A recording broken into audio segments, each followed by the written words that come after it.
was a lot of inspiration that went into Call of Duty Black Ops multiplayer. Now, traditionally on Call of Duty, you get new weapons, new perks, new maps, you get all that stuff, and we needed to do that. We need to do that exceptionally well, and I actually think we've done that this year. But the team knew the stakes were very, very high this year. For us to deliver, we kind of need to go outside of the box. So we focused on 3 pillars: compete, customize, and create.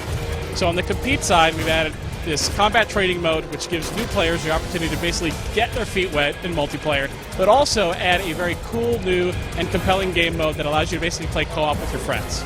The other thing we did was add Wager Match, which basically takes this idea of a Call of Duty currency that we've introduced and allows you to put it on the line to earn more currency or, unfortunately, lose it. It's a very fun game mode. I think for my guys that play it and me, it's probably the biggest adrenaline rush that you actually get, and it's a lot of fun. So that's the compete side. On the create, we've added this cool new theater mode. And the way the theater mode works is that you can go into your basically all your recent games, and you can play any game back as a video that you actually played. Now the cool part is it's got full DVR controls and camera controls. So I load up the match, I can go in third person, first person, break the camera, follow my guy around, and I can follow any other player around. So let's say I'm playing with someone who's really good. I'm like, wow, how does he do all this stuff? What's his loadout? I can just break the camera and follow him around and see how he plays. There's also another cool component to theater as well.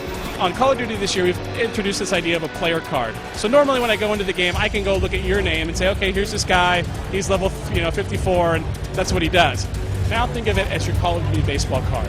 What you can do is you have 6 slots that you can put all of your different theater modes that you've made and put them on your player card. So let's say you had an awesome kill streak, or you made a cool video that you mashed up with the theater editor.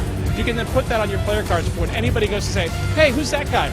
Oh, wow, this guy's awesome. He's gotten all these cool kill streaks. Or he had this awesome, really funny tomahawk throw. And it really gives, again, players identity of what they are doing with the game. So the last one is customization. And this one's really cool. This is something where everybody's like, I want Call of Duty to be my own Call of Duty. In the previous Call of Duties, we had this idea of you unlock emblems and you unlock call signs to do it. Now we're giving you the ability to make your own. We've seen some pretty creative people come up with some pretty creative and very interesting artwork to make their emblems. But it's something where I literally was like, okay, I'm going to play around with an emblem, and then I was playing around, I was trying different things, and you literally can get lost in it because there's so many options to flip and change color and scale and do all that kind of stuff. So really what we felt was we want to offer a lot of new different content, still make a great multiplayer game, but give people ways to experience Call of Duty like they never have before.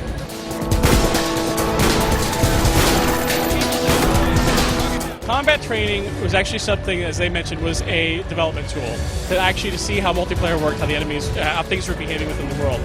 Now, the way that it works is that there's different levels within combat training. So at beginner level, the AI is going to move a little bit slower, give you a basic idea of like, okay, this is how my guns work. I want to get familiarity with the map. I don't know what a Willy Pete is or what a flashbang is. And you can just try those out. So it's really this idea of creating this environment where it's safe for you to play and get your bearings. Now, as you actually level up, or actually change the difficulty level in combat training, it's actually a great warm-up, at least for me. Before I go online, I always take about 1 or 2 matches to kind of get my bearings and everything ready, and that's one of the things that combat training can do. Now, the other cool thing about combat training, it's really a co-op mode. So you and I could be over at my house, we could play combat training together. If you're over at your place, we have a bunch of other friends together, we can jump on and really play combat training. We could really... You could be with you and 2 other bots, and I can be with my buddy and 3 other bots. And you can basically create matches and try them out with a lot of bots against a very small team. So there's a lot of variability that you can do. And I actually think that this mode will be a great sort of taster for people that are sometimes intimidated by Call of Duty multiplayer, and they can have their own multiplayer experience that way. My favorite kill streak. Well, there's different ones for different reasons. I love the gunship. That's a player-controlled helicopter, something new for Call of Duty. Napalm is awesome because it looks just incredible.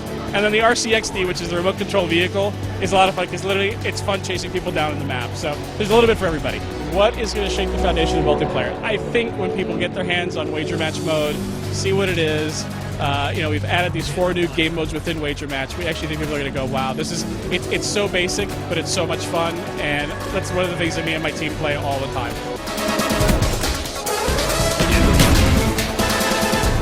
Call of Duty Black Ops comes out on November 9th, and it's going to be on the 360, PS3, and PC, and also the Wii.